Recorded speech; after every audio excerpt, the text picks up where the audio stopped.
fase mais assim, que aí a gente chama urbanismo participativo, que aí os movimentos sociais vão falar, peraí, tem o porto, tem a rodovia, tem a indústria automobilística, mas a gente precisa morar. Senão, quem é que vai fazer isso funcionar, a máquina? Precisa de gente. Como que essas pessoas vão ficar aqui? Tem capital, tem isso, tem aquilo, mas e nós? O humano. Onde o humano está nessa história? Essa relação.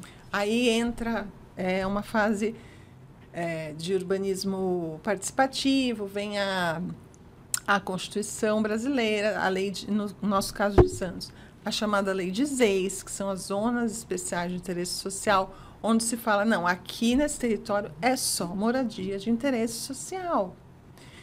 Aí, depois disso, também vem uma fase que, aí não é só Santos que passa, todas as cidades, especialmente as de litorâneas, o mundo, que fala assim, não, peraí, capital financeiro, a gente vai construir, não precisa construir para morar, vamos construir para reproduzir capital, de novo. É isso que eu ia falar para você, né? Porque a gente percebe aqui em Santos essa construção desenfreada de grandes, né, grandes empreendimentos e, na verdade, não é para moradia, assim, a população santista permanece a mesma.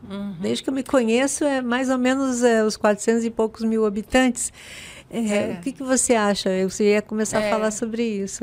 Não, isso é importante também. A gente acabou de sair o censo, né? E a nossa população não cresceu. Então, a gente está há 40 e poucos anos com a mesma população e, no entanto, com uma cidade muito mais construída, né?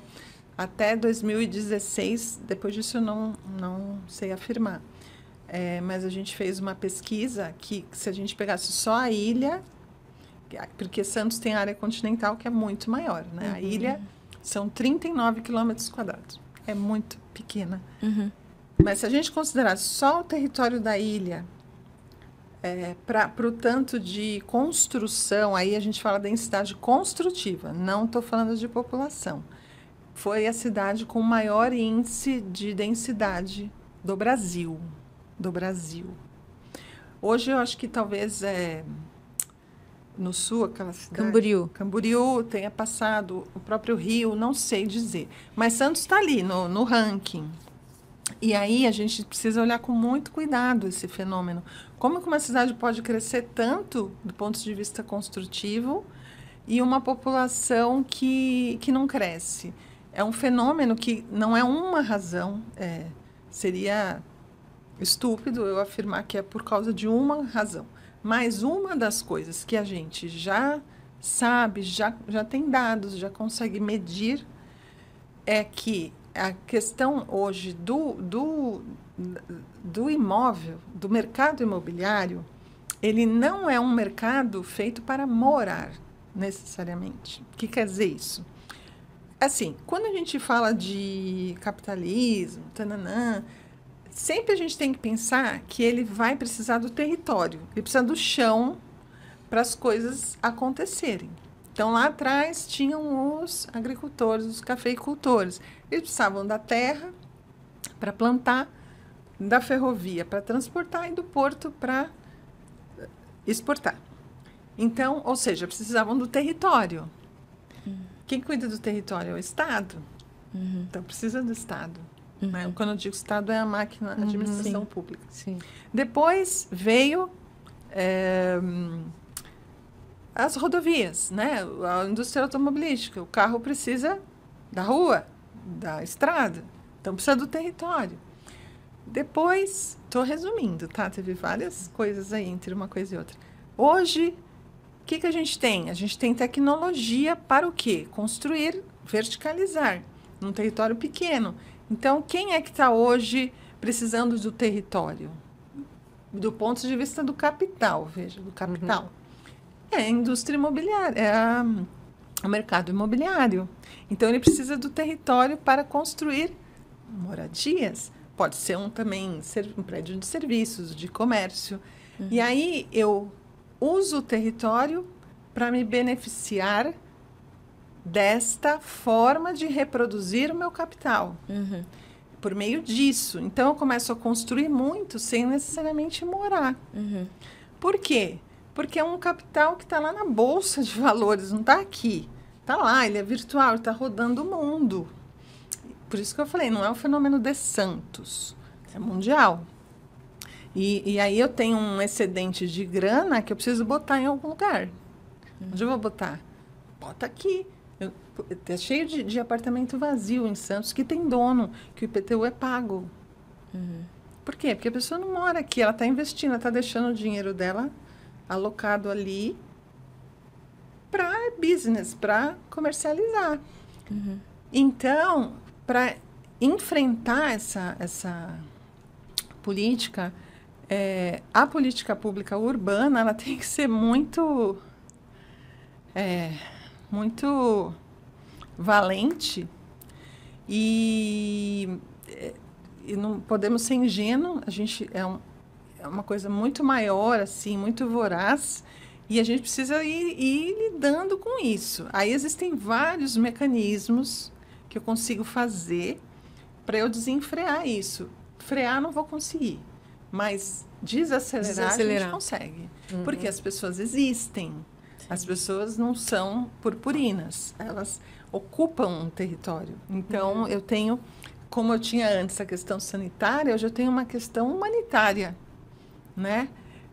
Que precisa ser equacionada. E eu tenho, assim, várias hipóteses e eu acredito nelas, algumas um pouco mais ingênuas, outras não.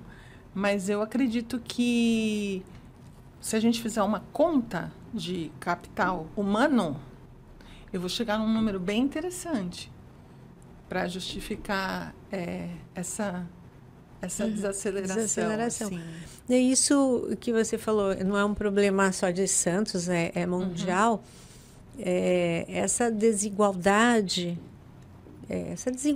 né, de pessoas que têm o dinheiro e têm que investir, o mercado, né, financeiro, o mercado imobiliário, o mercado, e de pessoas procurando onde morar, né, ou morando em condições inapropriadas, né, insalubres, e a gente não consegue ver um fim, né, nisso. Tem uma origem, eu acho que desde o começo do capitalismo, que até você coloca, né? A mudança na lei das terras. Bom, a lei das terras aqui no Brasil foi muito mais tardio, né? 1850, né? Mas isso vem se dando num capitalismo mais avançado, onde se iniciou bem antes, né? Na Inglaterra, na Europa ali. Essa mudança tem que mudar a configuração da terra, que é para poder... e aí eu acho que isso é o início, digamos, de uma desigualdade que se perpetua até o dia de hoje, porque não foi enfrentada, né, de acordo. Sim, e aí eu queria que você esclarecesse bem essa questão da mudança da lei da terra aqui no Brasil. O que foi que aconteceu? Né? Então, a lei de terras, eu acho que ela responde, Eneida, muita coisa que acontece hoje é fruto desse começo, que, claro, todo país enfrenta, todo mundo, né, o território do planeta Terra teve que lidar com a questão da terra de alguma forma, todos. Mas aí, no caso nosso, eu acho que é um pouco mais complexo do que vários outros lugares, porque nós fomos colônia. O que quer dizer isso? A gente era um quintal.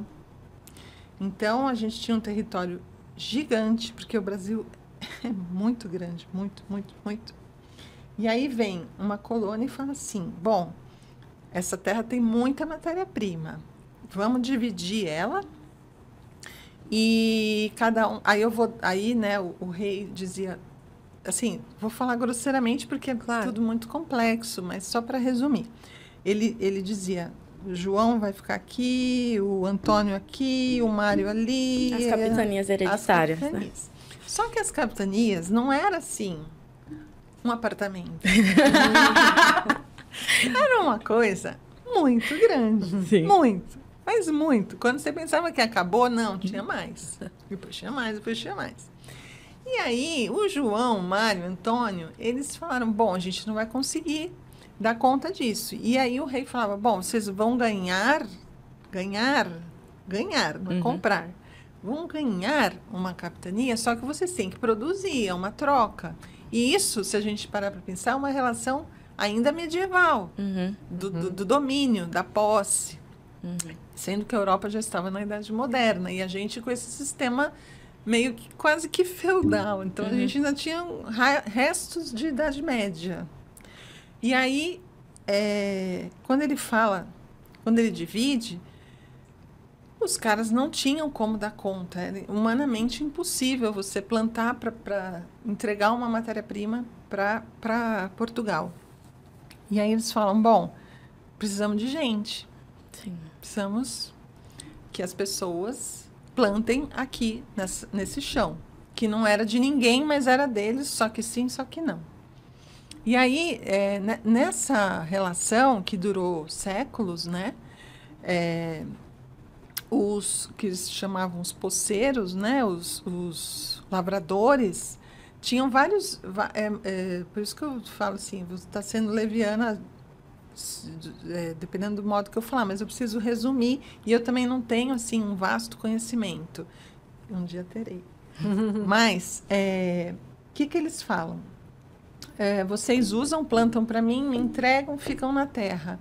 Só que isso foi gerando várias complexidades. Por exemplo, a terra também se esgota, o solo, eu preciso do solo do vizinho. E aí essa forma de ocupar foi começando a dar muita confusão. Já existia uma pressão internacional para a abolição. O Brasil foi o último. Por quê? Porque ele não tinha ideia de como ele ia dar conta daquele contingente, tanto de pessoa como de trabalho. Então, ele tinha um problemaço para resolver. E aí começaram a se buscar soluções. Não, então vamos fazer a terra valer dinheiro, como já vale na Europa. Já existiam uns contrato social, isso já estava ficando ultrapassado lá. E sequer tinha chegado aqui. Então, tinha todo esse cenário, e aí teve brigas muito grandes entre os estados, entre as câmaras, porque cada uma tinha um entendimento, mas aí se chega à conclusão de que vamos fazer a terra valer dinheiro, de modo que a gente comece a ter uma forma de organizar essa bagunça. E aí tem até um livro muito legal que chama O Cativeiro da Terra, que é um sociólogo que ele vai estudar como foi feita essa transição. Porque aí entra em cena o cartório de imóveis. O cartório de imóveis, que é uma coisa, se a gente parar para pensar, é bem surreal. O cartório de imóveis entra em cena registrando essas terras. E aí, nessa pesquisa desse professor, ele vai ver que teve muita alteração de medidas, e não existia GPS, né? Satélite. Sim. Então, era tudo muito frágil. E aí, assim, vários registros de adulterar mesmo aquele documento. E nessa relação teve essa confusão. E a partir daquele momento foi dada uma anistia para quem já tinha terra. E existem casos até de assassinatos, porque imagina as brigas de terra, né? Você está aqui, não, você que está, meu pai, minha mãe, meu avô. Nossa, é bem complexo. E aí, nessa confusão, se instaura a lei de terras, sendo que 30 anos depois, 1888, né? Começou um pouquinho antes, porque também é um processo, não é do dia para a noite. Mas eu tenho a abolição. Os escravos são libertos e falem, ó, se virem, porque não existia fundo de garantia, então vocês vão ter que morar em algum lugar, de alguma forma. Muitos voltaram para as próprias lavouras, trabalho em troca de terra. Muitos vão para os centros urbanos, que começam a crescer, onde já chegam os imigrantes. E aí eu tenho todo esse conflito para ser equacionado, que resulta no que a gente conhece hoje, que é a disputa da terra, que até hoje o território, né, o físico, o chão, é uma questão crucial, porque a nossa sobrevivência depende dele. Sim. Não é só o capitalismo.